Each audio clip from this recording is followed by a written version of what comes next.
Hello, everyone. I've got my music on again. I finally figured out how to like fake this. Everybody ready? Here I am. Thank you, Sarah Leonard, for coming to today's live. I'm Selena Guerrero, founder of the REACH program for women consultants and service providers, helping them build their businesses sustainably. And today, I am so happy to have Sarah Leonard with us today. Hello, Sarah. Hi, Selena. Thank you for having me. Oh, thank you for joining me. I was telling Sarah earlier that I was doing these interviews about a year ago really consistently, and I really loved it so much. It's just so fun to be able to bring other voices to this conversation of marketing and sales and entrepreneurship. And I thought, okay, we need to bring on Sarah because she is an brand strategist. She is also a very much an expert in social media.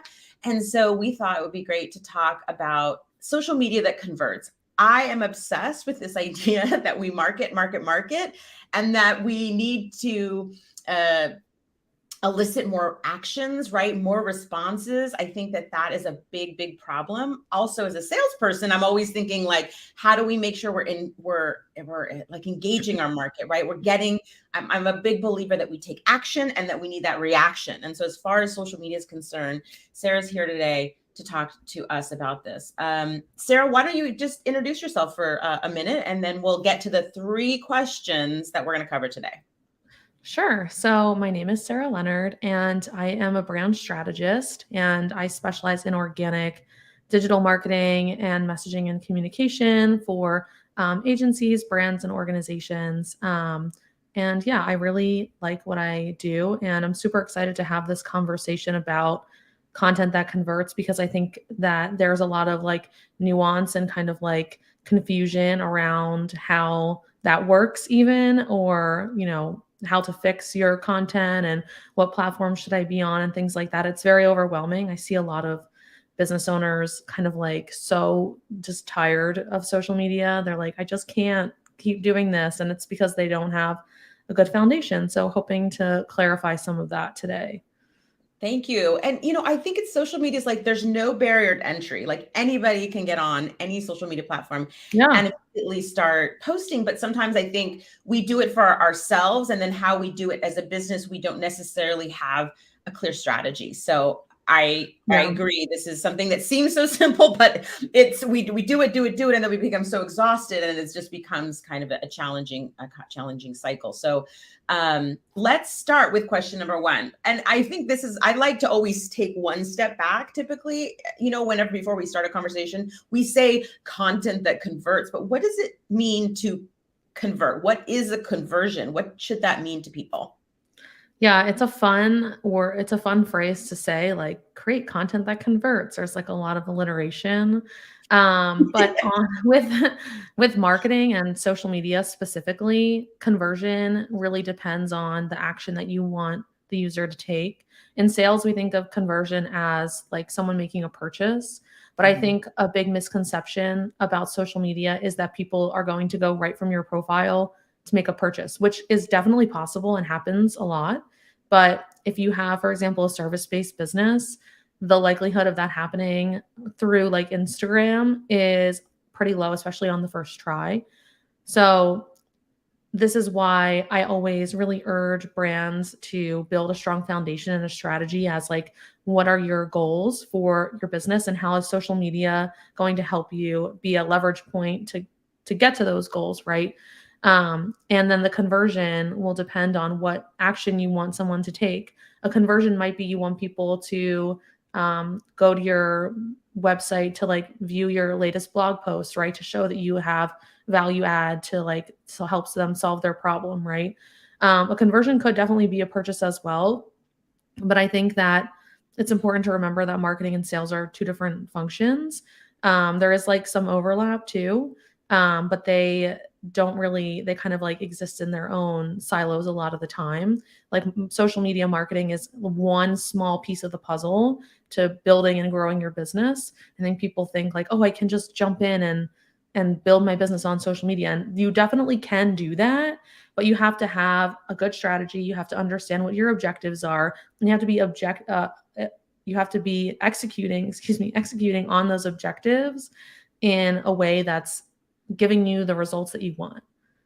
Yeah, I think the answer, right, is that the conversion is dictated by the goal, by the strategy, right? Yeah. I mean, one of the things that we had talked about, which honestly, it's like I thought I knew it, but I hadn't really digested it, which is that there's social media management and there's social media strategy. And I think most people just get to the execution part. So it's like, well, what is the conversion? Like, how do we answer that? We answer that through the strategy. Yes, definitely. The frustration that I see a lot of the time is like business owners who like have a thriving business will be like, "Oh, why is my content not performing well?" And I'm like, "What's your goal? Like, what's your Right. strategy? Like, what does performing well mean to you?" Like, and a lot of Yes, times they yes. can't answer that, and I'm like, "Okay, we need to back it up a little bit." Yeah. Absolutely, absolutely. And I think also, right, with certain businesses, the conversion might be a click, but other might be a call, other might be just engaging with the content, right? And I think that, when everybody who's listening here asks themselves, okay, what do I want? What action do I want them to take? I think it's also important to remember that that it's going to be unique to your business, but also that like it's still a process, right? It's not like this magical thing, but that we wanted to have people take action of some sort, right? Yeah, definitely. And I think we also live in like a very instant gratification world where you think like, okay, I'm going to post this and then like everything is going to go great. And I tell my clients like we need to do 3 months initially of like testing different concepts and like gathering our reports and our metrics and seeing like, okay, this kind of content is performing well, this kind of content isn't performing well. And it's like a constant evolution of content and keeping up with the platforms, which we know are always changing, and just like making sure that we have our eye on the ball in terms of like what kinds of metrics are we looking for and what kinds of metrics are we looking to improve. And I mean, obviously this is a very like, it can be a lot more of a nuanced discussion depending on what kind of business you have and what your goals are, but those are kind of just like baseline things that I think all brands need to be looking at. Yeah, I definitely feel like that the analysis of what we're doing is really important. Again, something that speaks to that strategy piece, not just right, right, not just it speaks to like what's the goal, what's the business goal, what's that strategy that determines the conversion, and that it's like 11 touches before someone might even do a conversion, right? We have to continue that process of marketing. All right, let's go on to question number 2. Is there a special formula for high converting content? So let's say we know what we want that conversion to be: a click, a call, an engagement, whatever that looks like, which I know is oversimplifying based on what we just talked about, but we know we want them to take some action. If I ask you, is there a special formula? Like, because I see people like sometimes are like, here's all of these templates and all you need to do is do this plus that and make sure right. Tell us a little bit about your thinking around crafting that content. So, like the short answer is no. But the longer answer is that you can figure out what works well for you over a period of time with testing and reporting. And it also really depends on what platforms you're using and what that content is going to look like. Yeah. Because if you're using LinkedIn and you're also using TikTok, like I was just talking to a client about this earlier today, that there's not a lot of overlap in content that can be shared on both platforms there. So if you're using platforms that use different formats, then it totally will look different what that kind of like formula is for you. I think having that brand initial like strategy, social media strategy, and really understanding like what the goals are and measuring them consistently you'll start to see patterns over time of like, okay, people really engage with this kind of content in this that's like delivered to them in this way, right? And you also have to kind of like know what to look for too, and to be able to read the data and interpret it in a way that's helpful to the client. Yeah. Well, it's interesting this idea of like carrying that content through different social media platforms. I mean, I certainly would. You agree that each these social media platforms have certain formats or maybe not formats, but formulas for being more effective, right? I mean, how do we know it? So, you people say, oh, you need to do this, or, oh, you need to do that, the way you construct a post, right? That kind of thing. Should we just believe that? I mean, do you know what I'm saying?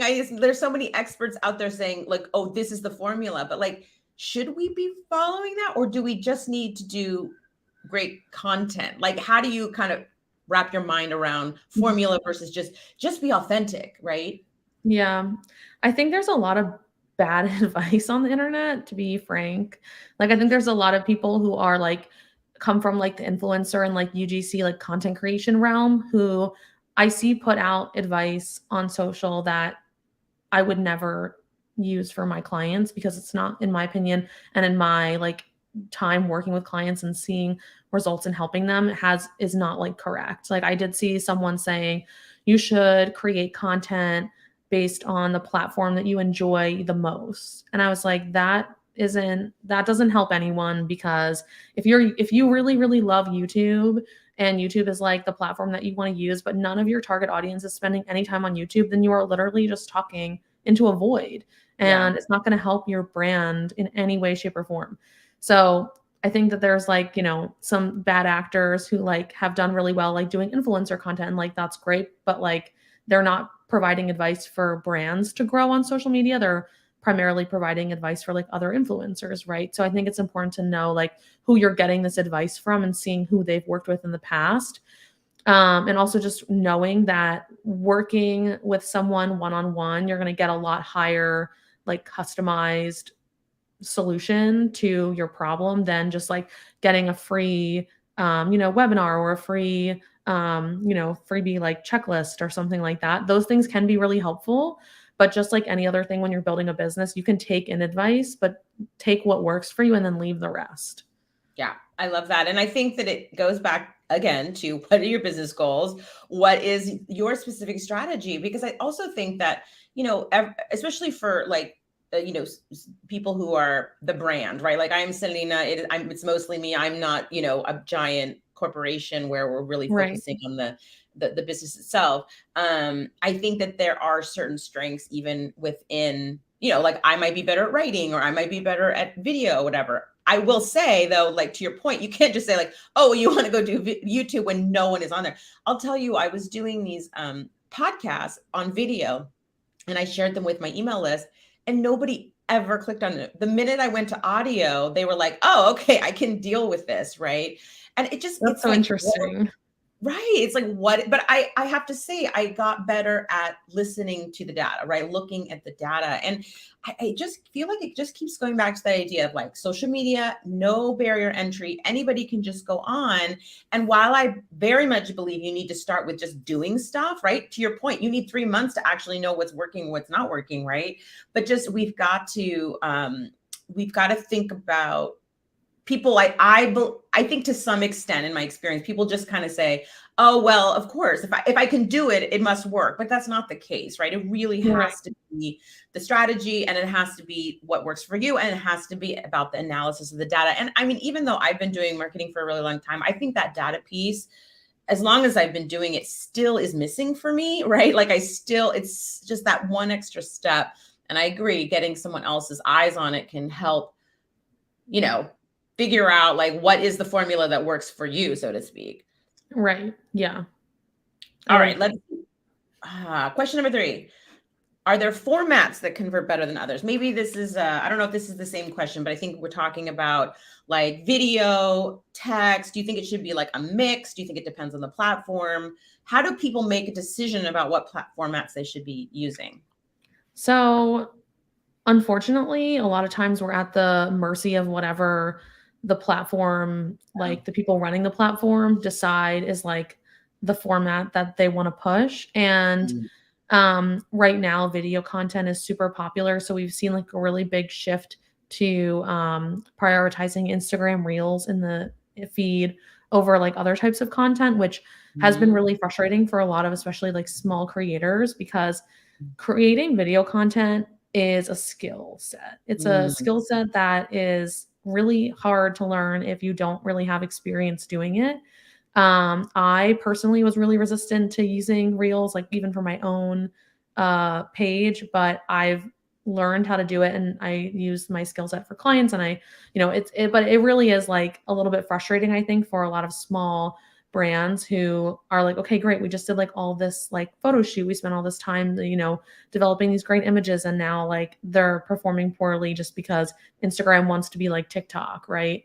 But the formats that you use will depend largely on the platform. So like my example earlier with like LinkedIn versus TikTok, like a lot of that content is not going to be able to be duplicated on both platforms. Like you may be able to share a video here and there from TikTok to LinkedIn if it makes sense. But LinkedIn posts will not convert to TikTok because they're not video format. So yeah, a lot of times we're at the mercy of a platform. But again, going back to the metrics and reporting and all of that, like you will start to see what kinds of platforms perform well, or what kinds of content perform well, excuse me. I had a client that has an Instagram profile, and their reels always perform well, but the second highest type of content is like educational graphics, which is really surprising because on Instagram, they really prioritize like seeing people, but they will also prioritize engagement. So if people are engaging with your content, they'll start to push it, even if it doesn't meet that requirement of like having a person in it. So there is just so much nuance to this kind of conversation, but I do think that understanding your goals and understanding how you can measure them is kind of key to creating successful social media presence. I think this idea that like we don't always get to choose is really an important one. One of the like, I don't want to do reels. Well, if you want to convert more, all right, if you want more engagement, you have to do reels. I will say there's LinkedIn right now. Selfies are getting high engagement. There's just the algorithm is really appreciating selfies, but like everybody on LinkedIn is like, why do we have to have more selfies, right? So, well, what's a person to do, right? It's not a moral decision, right? I mean, should I just do more selfies? It's funny, right? It's like that's the business. What do you have to say to that? So I think that's interesting. I haven't seen that as much, but I mean, I think that there's probably a few things going on. I feel like maybe people feel more connected with a post where they see someone's face in a more like authentic environment. It could also be like a pretty privileged thing. Is definitely a very real thing that we see on TikTok a lot, where these influencers, they blow up. They're not really adding a lot of value, but there's that entertainment factor. So it is value, but TikTok is kind of like two lanes, like education or entertainment in a broad like sense. And so that would fall into entertainment. People are like, why is this person blowing up? It's because people are finding that entertainment value in the content. So it could be that. It could be the algorithm. But I mean, I also think that there are some people who have a really successful small business where it is like just them and they're their personal brand. So they might just be like putting together whatever content like works for them at the moment. But it definitely also could be an algorithm thing. TikTok, LinkedIn, I find is becoming more like Facebook. Yeah, basically. And it's sort of like, well, if I want the engagement, then I guess I need to do selfies, which is, it does speak to this fact of all of the questions that we talked about, right? What is the conversion, right? Is there some special content that I should be sharing? Is there a format? I think it really speaks to this idea that like, we have to be quite nimble. I mean, I feel like every time I set my strategy, I have to change it again. Yeah. I think that this has been a challenge for a lot of small businesses who like can't afford to hire someone to like come in and help them with their marketing because they're spending a lot of time working on content and then realizing that it's not working for them. They don't know why and they don't know how to fix it. I would say, if you're creating a strategy, like retooling it over and over. So maybe just make sure that the initial goals that you're setting really are based off of your business goals. Because what I found too, even for myself, is that like this past year, I've made a lot of changes in my business. And so my business goals have like changed along the way. And so when your business goals change, it's like a domino effect, right? You have to also take a look at your marketing goal and your sales goals as well. So that would be something to consider. Yeah. Well, I definitely think that it's hard to keep up, both in terms of the strategy. And I mean, it is such an important piece of businesses. And I don't think that we always, I think that when it's not working, there are usually a lot of levers to pull to change things. Yeah. Yeah. And I think sometimes people try to pull all the levers at once and then you don't know what actually worked. So that's why I recommend being like, okay, if you're going to try to figure out what's working for you for social, is to maybe like first start with the content and like the creative asset rather. So like the image or the video or the graphic or whatever it is. And start there, because a lot of times people see that before they see copy. And if that's not really helping, hashtag research is always good. Updating the copy, maybe updating your bio, right? Like adding location tags if it's relevant, helping yourself become like more searchable and more discoverable to your target audience, right? Because if you're getting engagement from all these people, but they're not your target audience, then you're really not doing anything at all. Yes. It's so complicated. Honestly, I feel like we've been talking about this for 20 minutes and I feel like, it's just reminded me how there's like all of these gears working together, right? Yeah. And with that, I wanted to let everybody know that you have a workshop coming up, right? On Thursday, December 1st. Yes, this Thursday, December 1st. And what are you going to do on that workshop? So we're going to talk about creating content that converts, and we're going to talk about this idea of building a foundation in a little bit more depth, so that into 2023, small business owners can really get a better understanding of how to create content that converts without spending as much time on social, because it's a huge pain point that I see all the time. Wait, which point? The fact that it takes a long time, or that people don't know how to do it, or both? Both. The whole thing really is, I think if you haven't really worked in marketing too, you feel like you're constantly like reinventing the wheel. And it can also feel like a lot of business owners that I work with, they say they don't have, I feel everybody has this, but they say, oh, I'm not creative. I don't, it's not my wheelhouse to like be creative. And I disagree with that. I think everyone is creative, but they just haven't they don't work in a creative field, or what they just don't have the skill set. Right. So I want to try to like alleviate some of that pressure and like feeling, for sure. Awesome. I know. I think I just want to say, I think you have always been really clear in terms of that strategy piece, and really almost, I feel like you kind of have to sort of give people a little tough love, right? Around, I mean, these are my words, not yours, but around making sure that they actually have a plan rather than just putting it up. Because, and I will say, content takes time, and it's like, sometimes it's like, okay, I just have to get something up.